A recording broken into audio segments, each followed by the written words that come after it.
Hey, Bob, welcome. Thanks for joining us today. Absolutely. Thanks everybody else for joining in and listening in and participating. Um, Bob Copper, Storage 101 and Copper Storage Management. I don't know how you want to talk about that, so I'll just Yeah, give you the sure, floor. sure. Well, we've got a couple things that we do. We do obviously the self storage 101 thing, which we've had for 20 plus years, largest consulting business in the industry. We do 30, 40, 50 feasibility studies every month and a lot of acquisition audits. So that's one side of our business.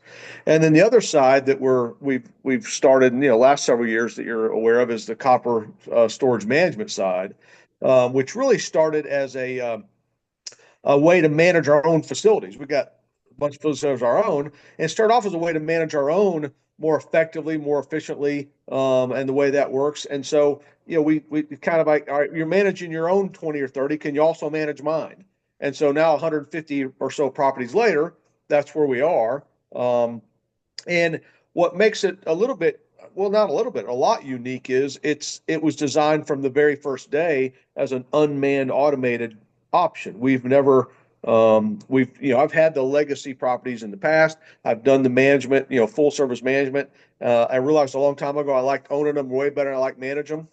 From the day to day, the drama and stuff that goes with that. And so Yeah. we started going to where we do it unmanned, and we've started doing that. We've developed everything, the process and everything we do from scratch are always intended to be that way. I built recently a 70,000 square foot facility here in Birmingham where I live and never even had an office in it because it was never going to be manned. And so that's kind of what has become kind of our specialty. I was just doing a conference yesterday at a state show speaking about that. We're doing a 4 hour workshop in Vegas at ISS on automated unmanned facilities. It's kind of becoming the topic of the day, so to speak. It's one of those things that we had been doing it for a long time, and then of course COVID superheated that and made it. We almost had to be that way.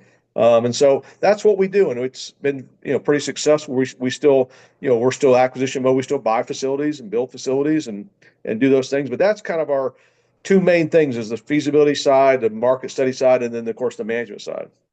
So let's talk a little bit about the feasibility side. You listed off a couple different things that you guys do. We don't need soup to nuts and all that, but just giving us an outline of different things that you guys provide, services and everything.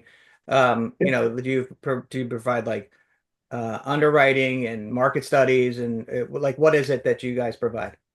Sure, we do, and all that really. We do a lot of feasibility studies. People look into new development. For example, they need it either for their own internal purposes, or a bank often requires them to get a feasibility study done from a third party who doesn't have a vested interest in whether it gets built or not. Frankly, so we do a lot of those. We probably provide. I mean, I've heard a few of the banks say we do 80+% of their studies because we do so many. And what one of the reasons we do so many of those is because we don't do anything else. I'm not going to try to get you to. I'm not going to try to build your property for you. I don't have a vested interest. The other is we're also owner operators. I can honestly say I don't know of anybody else in the feasibility game that also owns and operates. Most of them that I know of have never owned anything or built anything, and so it's kind of theory for them. Right. In my case, it's not theory. It's my hand still shakes when I borrow that kind of money. I still Right. get nervous, and so it's a little bit different from that, and so that helps us a lot. But we do a lot of those. We also do a lot of acquisition work. We just did a big acquisition project for some folks, one of our big clients out west. They're buying a big portfolio, and we'll go in and audit every facility and check it and make sure it's what they think they're buying and look for any potential issues. We audit the books there. We also do a lot of audits for people who aren't buying or selling. They just want their property. They want somebody to look under the hood every now and then, right? And it's kind of Right. like, I get the oil change and I get my car checked on a regular basis. But you think for a facility that's typically, our facilities are worth way more than our cars. But yet, so many operators never get anybody look at their facility to make sure it's running at peak efficiency and it's running correctly. The other thing we do a lot of is people that are thinking about buying, they want somebody to come in and say, what can I do to make this more valuable, right? Which what you don't want to do is have somebody come knock on your door and say, hey, are you thinking about selling? And you say, well, give me a year, come back, and give me a year to fix everything. You should be running your property every day like you're going to sell it tomorrow. Right. And I have owners tell me all the time, well, I would never sell. Are you sure about that? I mean, you sure somebody shows up? I mean, of course you would if the right circumstances. So why not run your property every day like you're selling it tomorrow and maximize the value? So we do a lot of that. We do a lot of repositioning. Frankly, we've been doing a lot lately of people wanting to transition over to unmanned facilities. So we've been doing a lot of that. They don't necessarily want management help, but they want to know how to take their legacy property and convert it over to unmanned, and what does that look like? What are the pitfalls? And so we've been doing a lot of that lately. I think a lot more people are seeing the advantages of doing that model. And let's face it, the biggest companies that do what we do are starting to invest millions and millions of dollars in that model. And so I've always maintained they're smarter than us. And so I don't need to reinvent the wheel, right? They've all had Right. call centers. I have a call center. They all great websites. I need a great website. They do, none of them are open 24 hours. So I'm not either. I just do what they do because they've spent all the money to figure out what works and what doesn't. I don't need to reinvent that wheel. And so, but they're all Extra Space made a huge investment in that model. Publix made a huge investment in that model. They're all heading that direction. And so, we're having a lot of people that say, look, I like the model. I just don't know how to do it. And so we're helping people do that, again, that don't necessarily want that. We have a lot of people who just use our call center services because it was built from day one as an unmanned call center, as Right. opposed to all the other call centers that are trying to start doing that. But I tell you, you go from that model. We tried using some of the other call centers in our unmanned model, and we had to give up and make our own because they could not get past the fact that nobody's sitting in the office today to answer the message. And so they Right. have to do everything. So we do a lot of that as well. But yeah, between those two, and I tell you, I think I was talking to people this last couple of days at the conferences.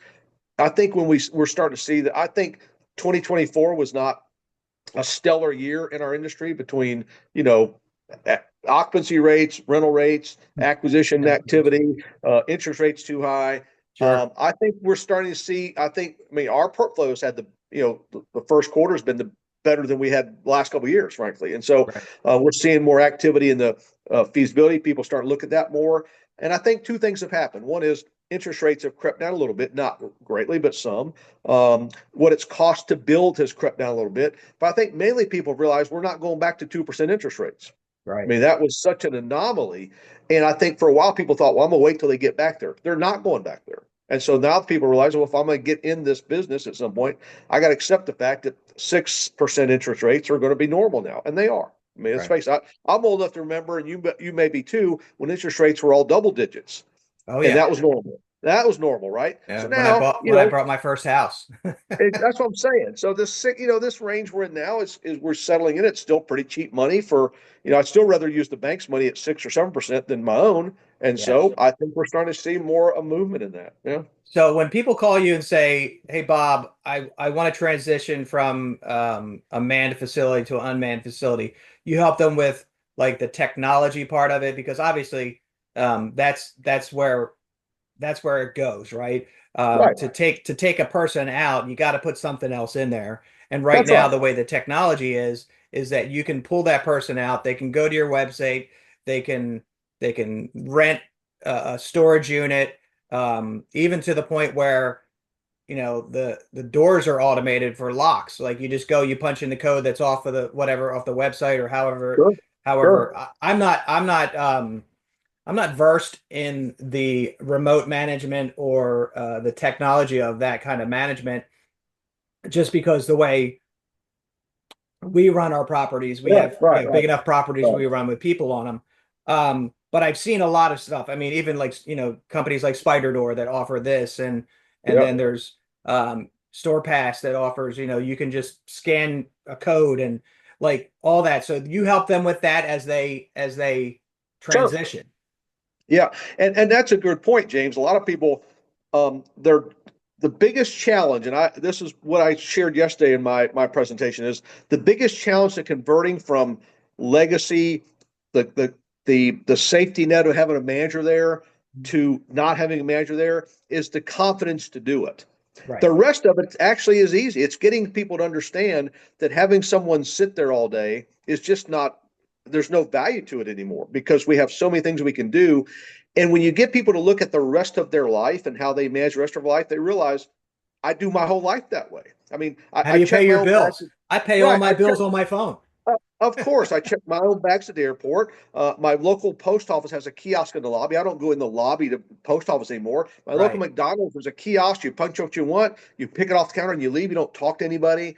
And we're doing things that way now. So why this would be different is hard to imagine. One of the things Right. I've always liked about the self-storage business, I've told my kids this since they were when I was cutting locks and with Public Storage, 20 plus years ago, they were kids walking out the clipboard. Is one thing I like about storage is it's always going to be a bricks and mortar component, right? It's always going to be a physical thing. There's no virtual uh, change, but how we deliver it is what's going to change over time, right? I still remember when we had manual ledger cards and we made payments and wrote them a check, made them the receipts. Receipt. And then I Yeah. remember we moved over to dot matrix printers and printed out receipts. And now we are, and here we are all this way. We don't have paper leases anymore because we've Right. evolved. It's still bricks and mortar, but how we deliver the product has changed. And so transitioning over is really about the confidence of saying, all right, this safety net I have of a manager.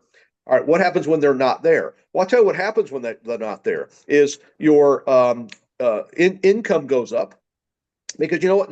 When there's no manager there and you're doing it automated, nobody waives a late fee. Nobody takes your partial payment. None of Right. that can happen because that's Right. what managers do because it's too easy. You know what else happens is they don't give everybody a dollar move in because that's just lazy. Right. They give it when they need to, but not everybody should get that. Tenant insurance goes way sky high because the It's managers. And again, mandatory and not, it's right, required right, versus exactly. And suggested. James, I love self storage managers, but I could never, after 25 years of doing this, figure out how to get a manager who maybe gets one or two chances a day to really do a good job to rent a unit, how to get them trained well enough to do that. I'd rather have somebody who answers the phone 100 times a day be better at it than ever. So we've seen when we change, so our income goes up, our expenses obviously go down because now I don't have a full time and part time manager there, and the expense that goes with that. I also don't have the drama of wondering if they showed up today and what Right. happens when they're not there. But I'll tell Right. you what else happens, James, is our customer service improves. Right now, when we have a manager on site, and again, this is not a manager problem; it's just the function of the business. A manager on site is a jack of all trades, right? They've got to rent Yep. units, take payments, cut locks, pick up cigarette butts, clean toilets, all that stuff, right? Yep. Well, Yep. as well as I do, what jack of all trades means is you suck at everything, right? Right. You're not you don't really aren't really good at anything. You just Right. have to do everything. You're a master of none. Well, in this model, you're dealing with all specialists, right? You're dealing with people who only rent units all the time. You're dealing Right. with people who only do auctions all the time. Our boots on the ground people are specialists in keeping the properties clean and keeping them up. They don't have to deal with customers and also make collection calls, right? Because that's Right. all automated now. Right. So the customer service gets better, the income goes up, the expenses go down. So between those combination of things, it's just the way of the world. Again, everybody's moved that way. It's just storage is kind of behind. The rest of the world has moved more towards that automation, whatever you want to call it. And You so, think of and you think of a standard 40-hour work week for a manager. And I've experienced this myself by doing secret shops and sending people into some yep, of my facilities. And you find out that you're paying 50 grand a year for them to sit and read a book exactly. or play on their phone or play Minecraft or whatever, like on their phone because depending on the market and how well the people are vetted, a lot of people, they're new to the business, Right. they come in and they go, well, I don't know what to do when I'm not doing something, Right. you Exactly. know? It's just the nature of it. I mean, and again, it's not their fault. It's just the self storage, especially a stabilized property. There's not a lot of in and out activity, right? Your best customers. I want customers come in and move in and never come back. Right. I Yeah. don't want them coming and going. That's why we don't Yeah. bake cookies and all that silly stuff. I don't want them coming because you know what, James? You know what they're storing back there is junk. Right. And I don't want to remind them of that. Right. That they're paying me more than what that stuff's worth. So they come in, we put everybody on auto debit, so we don't have to worry about them ever coming back. And Yep. so there's not much going on. And the idea of having a manager print out a late list and actually sit and make those calls, We don't even do that anymore because nobody ever answers the phone anyway, right? So we Right. are all in our collections is automated until they're in auction because we send text. Most people pay by text now. We have Mhm. automated phone calls. So I don't know what a manager would do there all day because there's just not enough activity. Right. 80 to 85% of our business is people rent units before they get to the facility anyway, on Right. either online or through the call center. If they do show up at a facility and want to rent a unit, there's signage there, there's QR codes, all the things they need to interact with us. Right. And frankly, better at it than I could ever get a manager to do it anyway. Because I mean, I beat myself over the head. I could never get managers to stand up when people walked in. That's one of my pet peeves. I could never get them to quit parking by the front door. Pet peeve number 472, if you're keeping up. I could never get them to quit giving everybody a discount that walked in the door that didn't Yeah. need it. I couldn't get them to do tenant. I mean, I've had owners tell me, well, I don't do tenant insurance because my manager doesn't like it. Well, then get another manager. Why is Yeah. that their decision? I don't Yeah. rent trucks because my manager doesn't like trucks. Well, then get a new manager. I don't understand that thought process. And so, again, moving towards that. Now, here's the funny thing is, James, I tell people this business, this model will not be good for you if you're the type owner who has a come apart when they walk their property and see a cigarette butt in the parking lot because it may not get picked up today Mhm. because the boots on the ground person may not be there till tomorrow. But here's what's funny is, you know how many properties I've shopped over the years that had on-site managers and still the cigarette butt was still in the parking lot? Doesn't make any difference. It doesn't make any I difference. And so I I have see not it. found I see I've it all the not time. found of course, even with managers sitting in the office, the things aren't perfect, right? Right. My dad used to say years ago when we were in other businesses, as long as we have customers and employees, it's not going to be perfect because Right. humans are not perfect, right? Sure. It is what it is. And so you give a little grace and it works out fine. But I've never understood quite that thought process is, of going through that. So again, if you do any kind of traffic study or anything, you realize that of all commercial businesses, self storage has the least amount of traffic generation of anything. There's just not a lot of activity. That's why I've always found it interesting when people do like a conversion, like an old Walmart maybe, and they don't think about the parking lot. It always looks like an abandoned building because there's never Yeah. that many people there. So Yeah. you got to do something about the parking. So Yeah. again, if you think about our model, it's a better model in this. And somebody asked me yesterday, well, is there a size that makes it? No. I mean, we've got 3-story, 100,000 square foot buildings that are unmanned because of this technology and stuff we use. Somebody asked me, James, in Vegas, we were there last time, well, how do people in a 3-story, how do they find their unit? And my response was, well, how did you find your hotel room? Nobody walked you up here from the front desk. You found it Are because there there's signs at signs? the elevator that Yeah. says unit 100's that way. That's all. I mean, How do so you find your gate at the airport? exactly. Right. Exactly. So, it's just so we like the model. Again, we don't have the same turnover because you're using, a lot of our boots on the ground people are retired or semi-retired people who just need something to do. They have great work ethic, usually own some tools, know how to change a light bulb.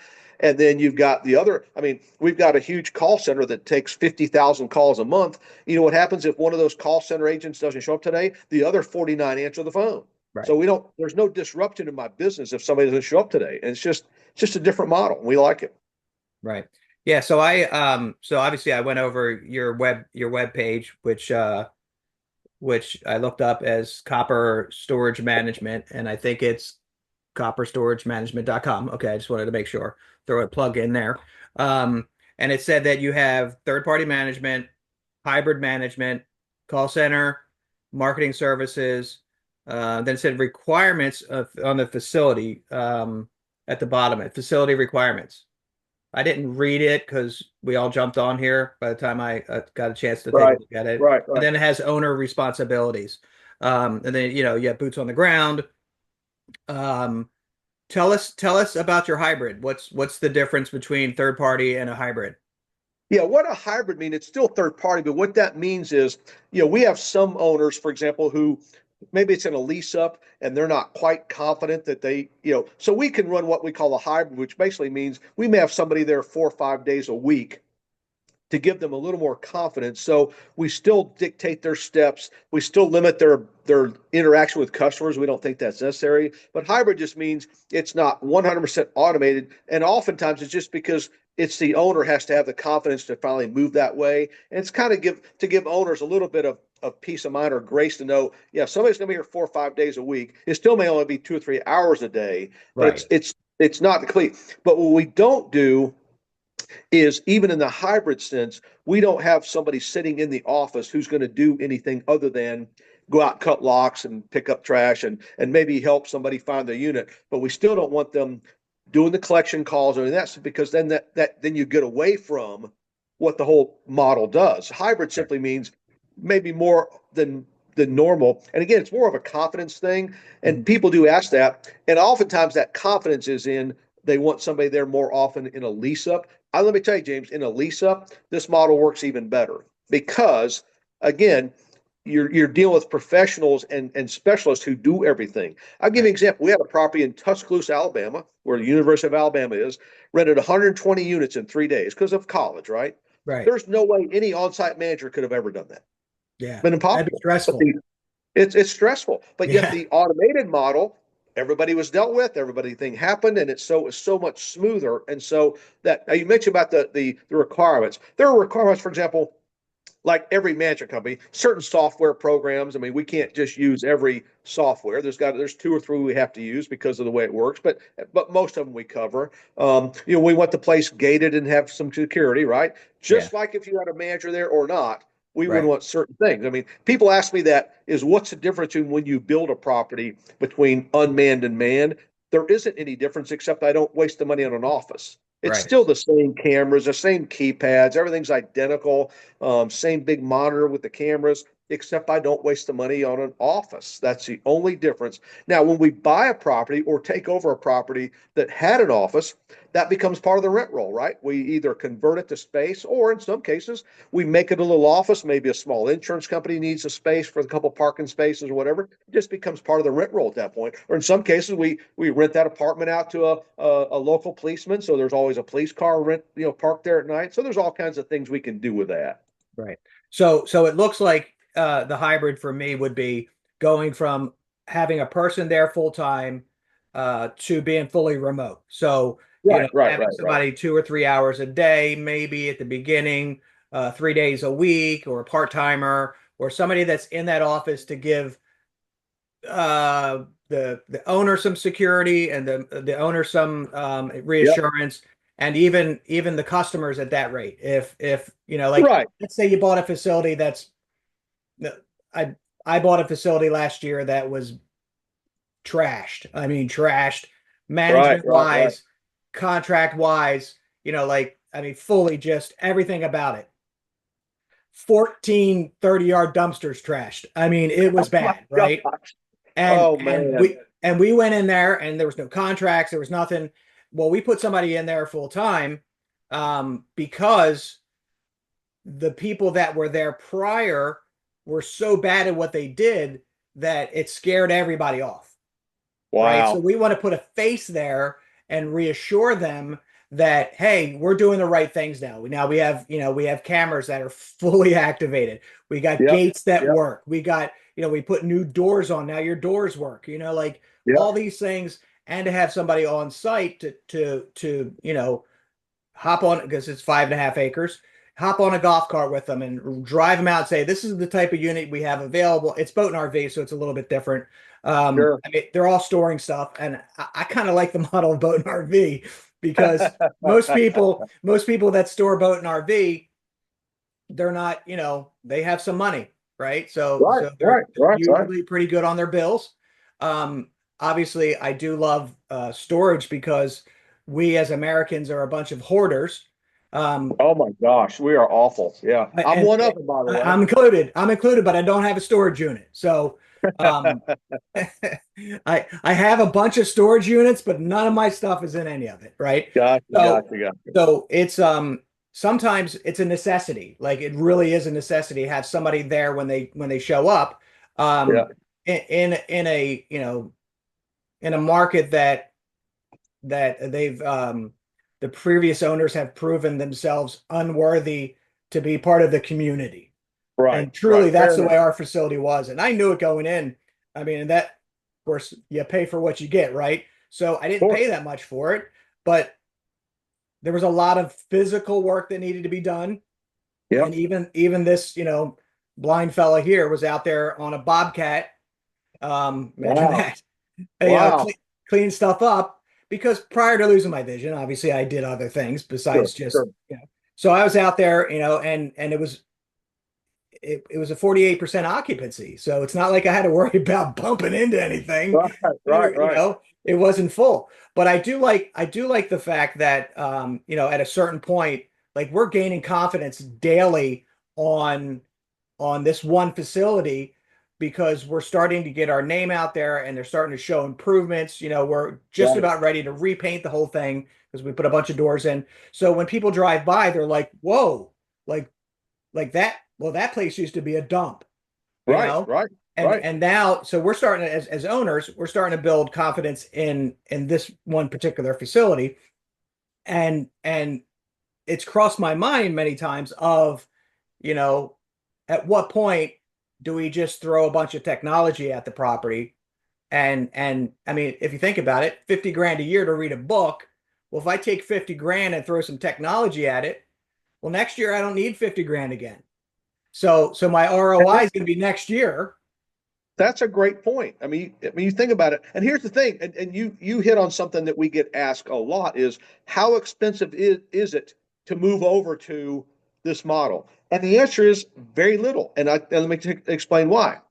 Is when you have a property there that's got a manager in it, basically the main change is to get some signage Yeah, of what to do if you don't already have it. But you should already have the cameras and the gates and the keypad, so that shouldn't really be any difference. People are sometimes intimidated by the switch over because of the cost. It's very limited. The main cost is some signs. We do not do kiosk, and let me tell you why, James. Everybody got a kiosk in their hand today, right? Every yeah, phone's a kiosk. Every phone we have, we can point a phone at a QR code at our properties and rent your unit, sign lease on the phone. right. I've had people offer to give me their kiosks for free because they're tired of using them and paying for them every month, and nobody uses them anyway. So you But don't not need only can that. you rent it, you can rent it, sign your lease, pay for your first month, right while you're Everything. standing at the gate.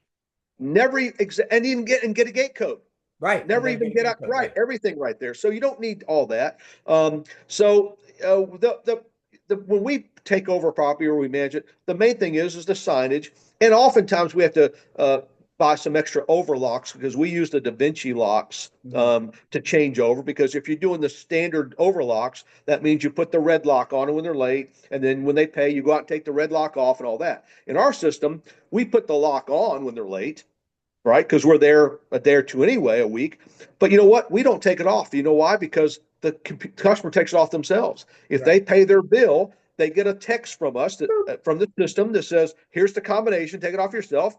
So our system works better. Right now, if you have a manager on site and I pay at 8 o'clock tonight, I've got to wait till tomorrow for you to get in there and take that lock off so I can get my unit. Right. In my system, you can go ahead and get in right now Right. because you do it yourself. So Right. really improve so many things from a customer service standpoint. So the cost of doing it honestly is limited. Now, there are some things you've got to do if you aren't doing them already. For example, if you're relying on a on-site manager to do everything, it's you've got to understand if they're not there, then somebody has to do those things. You've got to use a call center, Right. whether that's a third party management that uses one, or you just get a call center. I mean, in our system, you can use just our call center and not management that's Right. made that way because now somebody's got to rent units, take payments, do all those things Sure. that the People manager want was doing. vacations. Exactly. So Right. somebody's still got to do those things. But here's the thing: is you mentioned about the $50,000 a year. Heck, a call center is 300 or 400 bucks a month Right.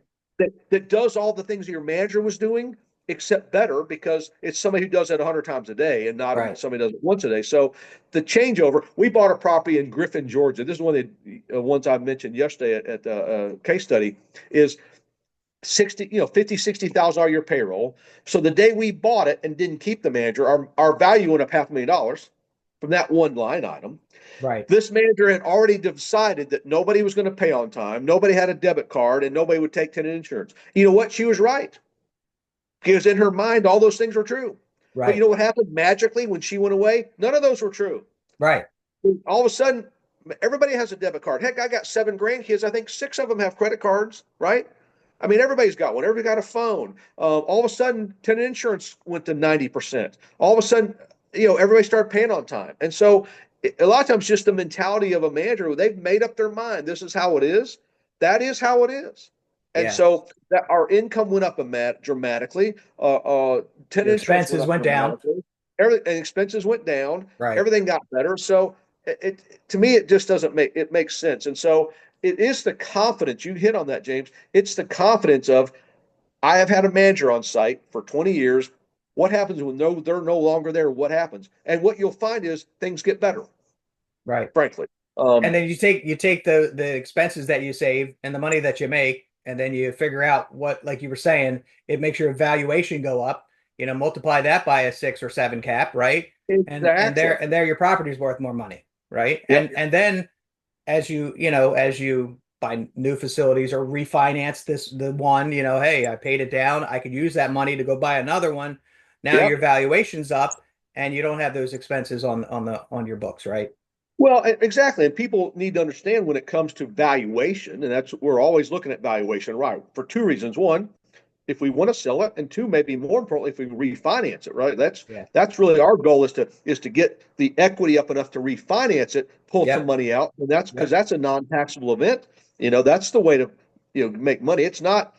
Let's face it, owning a self-storage property, just owning it is not the most profitable thing in the world, right? Right. As long as you got a mortgage on it, right? Right. But it's when you can refinance it or sell it is when you really make it. So why not run it that way to maximize that value for those two things? Because I tell you, we sold some properties and our proceeds on the property, I don't have enough lifetimes to have made that in monthly cash flow, right? Right. You make it when you sell it or when you refinance it. So when you max it, so every dollar you save or make adds up, right? So if I save a dollar here, and people realize it is about the dollars, right? And some people make these, want to make these huge grand gestures of doing whatever. I told this people yesterday, if I raise, I mean, people are scared to death to raise rates on existing tenants, right? They think everybody's going to pack and move. James, how many people do you think would move for a $3 rate increase? Zero. If you got 300 units and raise them all $3, that's $900 a month. Doesn't sound like a lot, $900 a month, but that's $10,800 a year. Yep. How much do you just raise your value for a bunch of $3 rate increases? I think it's like what, Well, just 200,000, a 10 200,000 or cap would be something. a Yeah. hundred thousand. A Yeah. 10 cap would be 100,000. Yeah. So 150,000 for a bunch of $3 rate increases. Right. You lower your payroll 50 grand. Right. That's $500,000. Right. So it's all about those little things. And so then when it comes time again to that evaluation, either from a refinance or a sale, those things add up over time. And so that's why it's so important to do all these little things, because little things are what ends up being the big things, right? And Right. so whether it's the payroll, it's the increase, it's the quit waiving $10 late fees, it's the quit taking partial payments. It's, what happens also is, and here's the thing, James, most self-storage managers would never in a million years steal anything, but some do, right? And it's how much trouble you want to go to find a bunch of missing $10 late fees. The answer is none. It's not worth the trouble. But you know what happens in automation? No more late fees. There's Yeah. no way to do it. And so those things go away. A lot of things that used to stress me out about the managers goes away. I have a lot less stress worrying about the automation than I ever did having a manager on site because of those things that can happen. Because it just makes the system better. So again, the whole world has moved that way. There's no reason we can't move that way as well. And it's really not as daunting. It's certainly not expensive. It's not as scary as people think. And again, I think people, in fact, is unmanned facilities have been around for 40 or 50 years, right? It was a small facility out in the country, had a handmade sign made by Sharpie that said, call me, I'll meet you here to rent a unit. So Right. that's always been part of the landscape, right? Right. But Right. now we've moved it to the 21st century. We've put our horse and buggies away, and Yep. now it's become more mainstream. Somebody asked me one day, is this the wave of the future? No, it's the wave of today. That's really, you're going to see more facilities get developed and built over the next several years that are built that way from scratch because it makes a development less risky. If I can build 50,000 instead of 150,000 to make the numbers work, less risky. It's kind of like the Walmart market version, the smaller infill that is less risky than the super Walmart, right? Because I can put it in a smaller space. So I think it's going to make a lot of people a lot more able to get into the storage business than ever because they aren't daunted by that payroll. And it also makes properties that people we've looked at ourselves that when we underwrote them with their current expenses didn't work. But I took the management off of them and changed it, all of a sudden I could buy it. Right. Made perfect sense. Yeah. Yeah. Yeah. I mean, I've done a ton of underwriting, and when it comes to having, um, a manager on site, it's one of your biggest expenses. Like, I But mean, see, that property taxes, I right? was That just gonna property say taxes. taxes, Yeah. insurance, depending on where you are, Yeah. and your salary, because now your salary goes with insurance, and like it all adds Yep. up. You're paying somebody Yeah. 50 grand a year, but it costs you 62, right? So it's not like it just costs you 50 grand, right? That's right.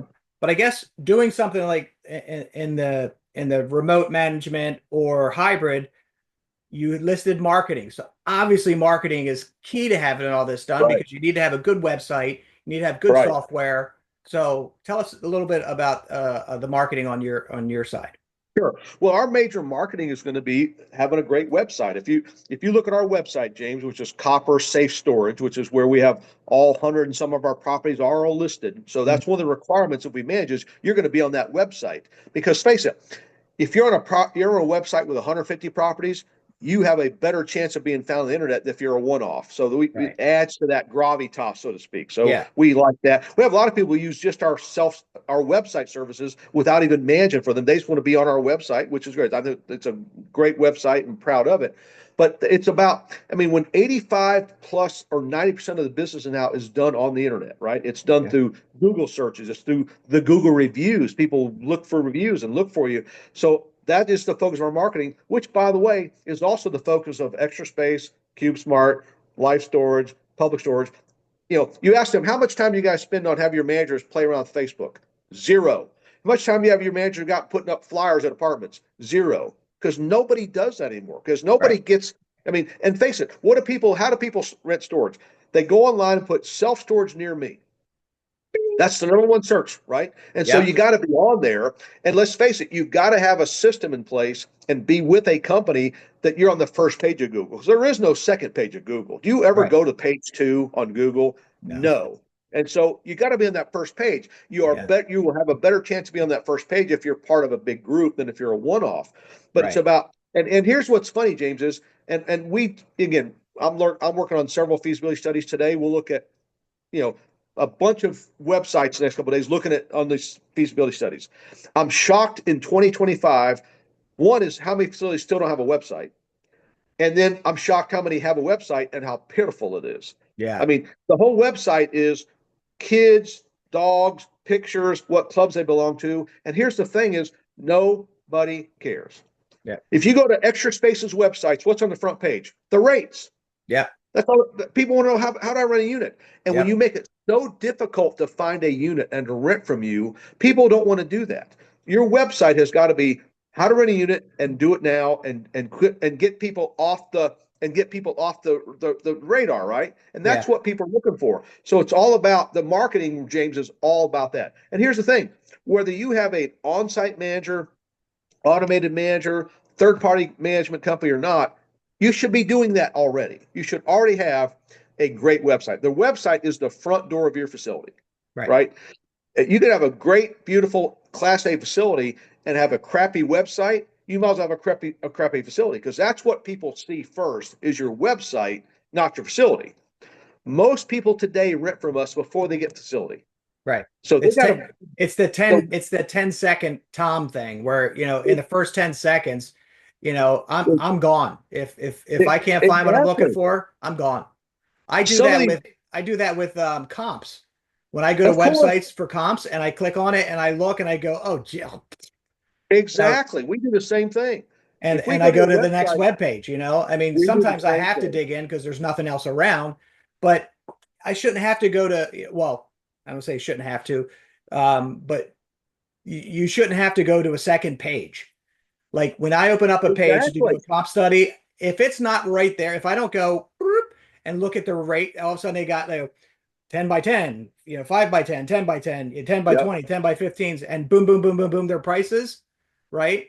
And then right next to them, they have their discounts. Oh, this one's, first month free. And but if Yep. I don't Yep. see Yep. that on the first page, I'm gone. Me too. And and again, you would think people would understand the companies that have spent a gazillion dollars on the best practices all do the same thing. Go Right. to any of those Extra Space, Cube, any of those. What you just described, James, is their website. Right. What makes you think we're smarter than that? Right. By hiding all that. My favorite one, my favorite pet peeve number for keeping track is click for free quote. Who ever charged for a quote? Right. And and here's the funny thing, James. You know how many times we click on free quote and how many people never respond to that? Right. They never get back to us with their free Right. quote. Right. Again, I'm like you. If it's not, I have bought things in the middle of the night. I give this example a couple years ago. Middle of the night, refrigerator breaks down. I'm getting ready to travel the next couple of days. I don't have time to shop. I go online. I end up buying a refrigerator at Lowe's that was delivered to my house the next morning Right. when I was gone. You Right. know how many websites I went to that didn't have prices? I couldn't buy a refrigerator. I didn't even bother to stay there. I need to be able to buy a refrigerator and do it right now. I don't know if I got the cheapest refrigerator, and I Right. don't care. Right. I got a refrigerator that was convenient and they did it. So I don't understand self storage owners and operators who think they're smarter than that. It doesn't make sense to me. Or they're just ignorant to the fact that that's how the world goes. I Like know. they're a I mom and know. pop shop, and I mean I love them because then I can swoop in and go, ta-da! I buy your property, and then I Yep. just go and I add all the Yep. stuff. You Yep. know, but Absolutely. but the problem is some of them just they've been doing the same thing, especially mom and pop shops. They've been doing the same thing. They own the property. It makes them $4,000 or $5,000 a month, and Yeah. who cares, Yeah. right? But Yeah. in return, if they took that first year or 1 year of 4 or 5 thousand a month and turned around and invested it back into the property, into technology and the Yeah. marketing and web, that now they would have 10 grand a month the next Yeah. year, Yeah. and they wouldn't nearly have to, well, not that you have to work hard, but if they're not doing any of that, they're probably not working hard at it either, Right. It's Right. people just come to me and they just, okay, well, what if it was automated and that every 9 months you automatically increased everybody's, their rates, and Yeah. went, or not, I always suggest to people don't do it all at one time, but okay, let's, 10 by 10s this month are getting raised $2 and 5 by 10s are getting raised $2, and work your way through the year, and then in 9, 10, 12 months you do it again, right? Yeah. Uh, Yeah. and and compare to, what the market is. But a lot of people that own the mom and pop one-off shops, stuff like that, they don't understand that um all this is going on, or like I say, ignorant to it. They just don't know. They just, Yeah, and that's it. Yeah, that's exactly right. And here's the thing. Again, there's a lot of things I love about storage. One is its simplicity. We rent space to collect money. I don't. It's not brain surgery, which is why I've done well at it. I don't. It's not. I can understand it, right? right, It's not complicated. Um, I love it because it's a bricks and mortar real estate. There's never going to be a virtual substitute. We can deliver it right, better. right. The other thing I love about it is that a mom and pop can get into it and do well. I mean, Mhm. right now, James, neither one of us would ever open up a new hardware store next to Walmart, right? We'd get killed.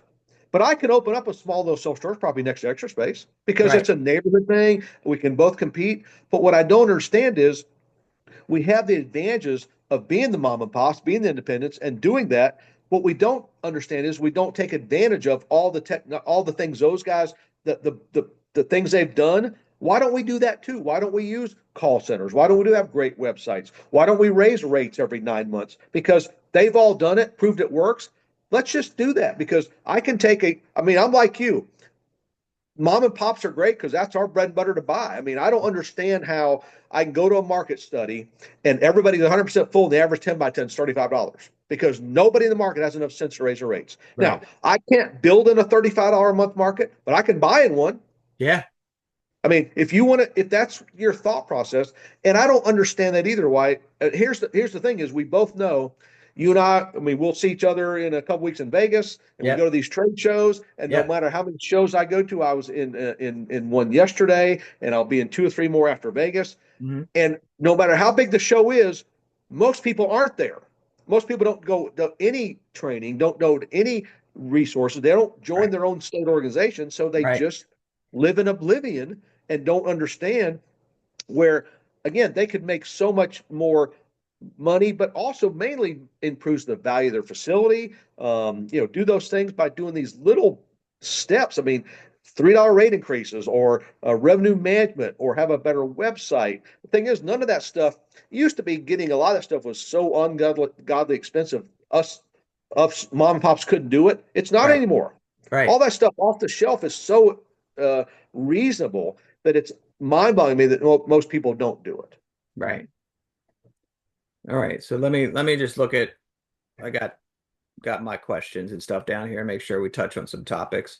Um, we talked about call center marketing services, requirements of the facility, boots on the ground, maintenance. So, how do you help out your people with as far as maintenance? Do you guys find somebody locally that works on facilities if necessary, or the boots on the ground, maybe a contractor or somebody like that?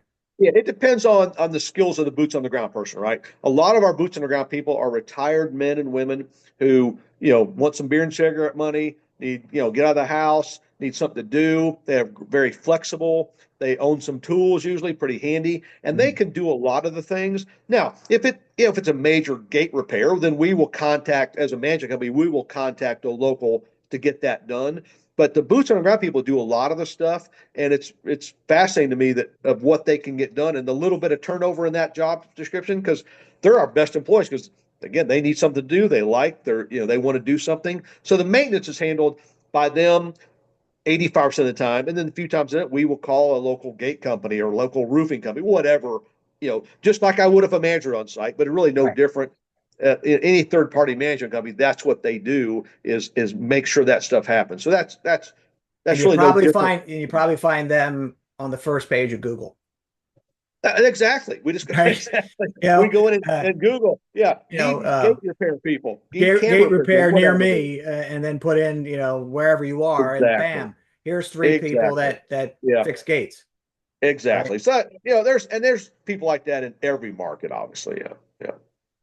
All right. So, all right. Anybody that's on here have any questions before we wrap everything up?